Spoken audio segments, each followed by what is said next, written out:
Kami dari kelompok 1 jurusan Pendidikan Fisika semester 3. Kali ini kami akan membahas tentang manajemen kelas. Nah, sebelum kita masuk dalam pembahasannya, terlebih dahulu kami dari kelompok 1 ada 3 orang akan memperkenalkan diri masing-masing. Baik, nama saya Terzatuna Bulele, NPM 19031111006. Ya. Baik, perkenalkan diri. Nama saya Destin Tapinae, NPM 19053111005. Dan perkenalkan, nama saya Petra Misulu, NPM 190531101. Oke, kita langsung aja dalam pembahasannya. Manajemen kelas. Bagian pertama, pengertian manajemen kelas. Sebelum membahas tentang manajemen kelas, terlebih dahulu kita mengetahui pengertian daripada manajemen dan kelas, yang dimana manajemen merupakan kemampuan dan keterampilan khusus yang dimiliki oleh seseorang untuk melakukan suatu kegiatan baik secara perorangan ataupun bersama orang lain atau melalui orang lain dalam upaya mencapai tujuan organisasi secara produktif, efisien, dan efektif. Nah, sedangkan kelas merupakan sekelompok siswa yang pada waktu yang sama menerima pelajaran yang sama dari guru yang sama. Dan yang dimaksud dengan kelas bukan hanya kelas yang merupakan ruangan yang dibatasi dinding, tempat para siswa berkumpul bersama untuk mempelajari segala yang disajikan oleh pengajar. Tetapi lebih dari itu, kelas merupakan suatu unit kecil siswa yang berinteraksi dengan guru dalam proses pembelajaran dengan beragam keunikan yang memiliki. Adapun kelas menurut pengertian umum dapat dibedakan dua pandangan, yaitu pandangan dari segi fisik dan pandangan dari segi siswa. Di samping itu, Hadari Nawawi juga memandang kelas dari dua sudut, yaitu yang pertama, kelas dalam arti sempit, di mana ruangan yang dibatasi oleh 4 dinding, tempat jumlah siswa berkumpul untuk mengikuti proses pembelajaran. Kelas dalam pengertian tradisional ini mengandung sifat statistis karena sekedar menunjuk pengelompokan siswa menurut tingkat perkembangan, antara lain berdasarkan pada batas umur kronologis masing-masing. 2. Kelas dalam arti luas, di mana suatu masyarakat kecil yang merupakan bagian dari masyarakat sekolah yang sebagai satu kesatuan diorganisir menjadi unit kerja yang serta dinamis menyelenggarakan kegiatan pembelajaran yang kreatif untuk mencapai suatu tujuan. Nah, dari pengertian-pengertian di atas, maka disimpulkan yang dimana manajemen kelas adalah kegiatan untuk merencanakan, mengorganisasikan, mengaktualisasikan, serta melaksanakan pengawasan atau supervisi terhadap program dan kegiatan yang ada di kelas sehingga proses belajar mengajar dapat berlangsung secara sistematis, efektif, dan efisien sehingga segala potensi peserta didik mampu dioptimalkan. Jadi, pengertian keterampilan pengelola kelas adalah keterampilan guru untuk menciptakan dan memelihara kondisi yang optimal jika terjadi gangguan.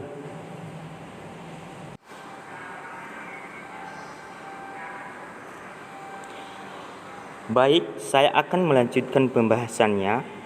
Masuk pada bagian kedua, yaitu fungsi dan tujuan manajemen kelas. Kita bahas satu persatu. Masuk pada bagian pertamanya, yaitu fungsi. Fungsi manajemen kelas yaitu menciptakan lingkungan belajar yang kondusif bagi peserta didik untuk mencapai tujuan pengajar secara efektif dan efisien.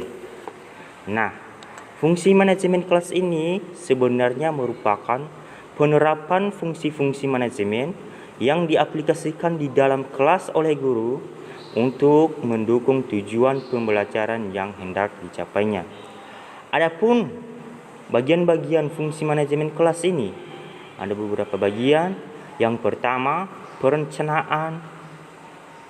Kedua, pengorganisasian. Ketiga, kepemimpinan. Dan keempat, pengawasan.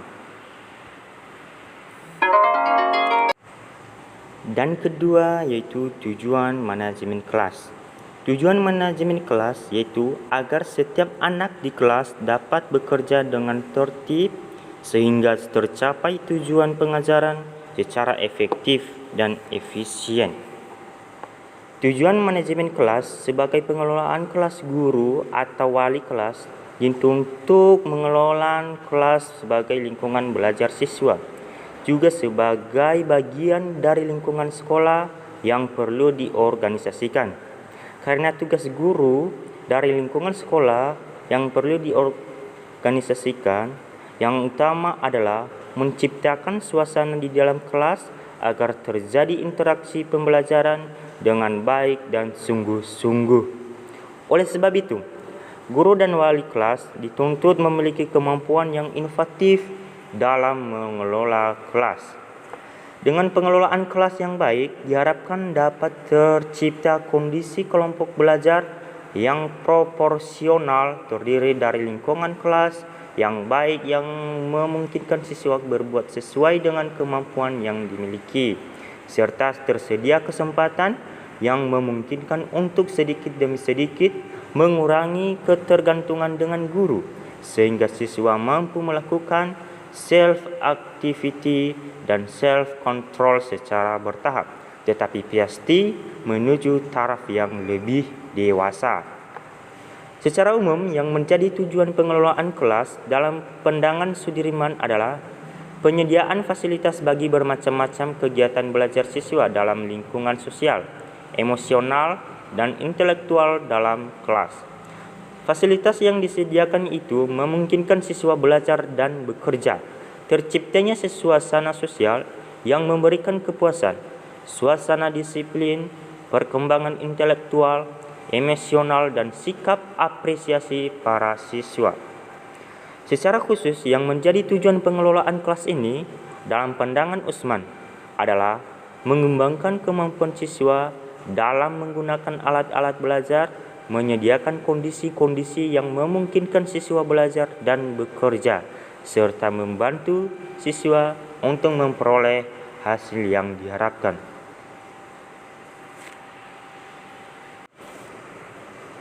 Dan seterusnya masuk pada bagian tujuan penggunaannya dalam kelas bagi siswa. Mendorong siswa mengembangkan tanggung jawab individu terhadap tingkah lakunya. 2. Membantu siswa untuk mengerti tingkah laku yang sesuai dengan tata tertib kelas dan memahami bahwa teguran guru merupakan suatu peringatan dan bukan kemarahan. Yang ketiga, menimbulkan rasa berkewajiban melibatkan diri di dalam tugas serta bertingkah laku yang sesuai dengan aktivitas kelas.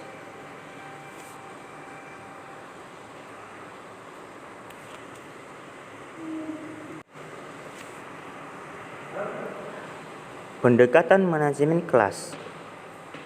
Pendekatan manajemen kelas ada beberapa bagian. Yang pertama, pendekatan kekuasaan. Kedua, pendekatan ancaman. Ketiga, pendekatan kebebasan. Keempat, pendekatan resep. Kelima, pendekatan tingkah laku. keenam, pendekatan suasana emosi dan hubungan sosial. Dan yang terakhir, pendekatan elektrik dan pluralistik. Prinsip dan manajemen kelas. Ada beberapa bagian dari prinsip manajemen kelas, yaitu 1. Hangat dan antusias, 2. Tantangan, 3. Bervariasi, 4. Keluasan, 5.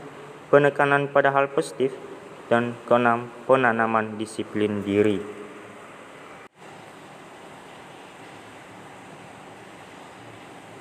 Komponen-komponen untuk keterampilan manajemen kelas.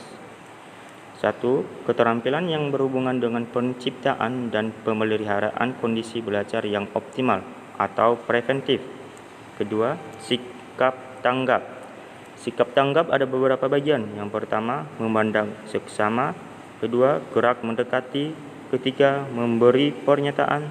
Dan yang terakhir, memberi reaksi terhadap gangguan dan ketidakcocokan.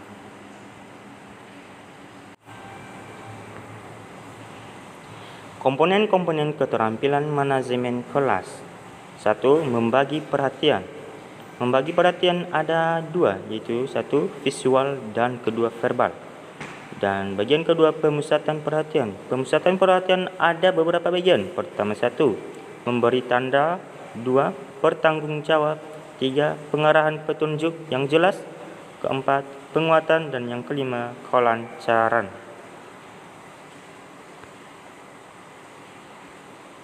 Jangan dilakukan. 1. Campur tangan yang berlebihan, kelenyapan, penyimpangan, ketidaktepatan berhenti dan memulai kegiatan. Kecepatan ini ada 2. 1. Bertele-tele. 2. Mengulangi penjelasan yang tidak. Baik, kami lanjutkan dengan poin ketiga yang mengenai keterampilan yang berhubungan dengan pengembangan kondisi belajar yang optimal. Dalam pembelajaran yang optimal, berlaku beberapa langkah, yaitu salah satunya yaitu modifikasi tingkah laku terhadap siswa. Kemudian, pendekatan pemecahan masalah, baik dalam secara individual maupun dalam kelompok. Dan yang ketiga yaitu menemukan dan memecahkan tingkah lakuan yang menimbulkan masalah. Itulah beberapa pengembangan kondisi belajar yang optimal.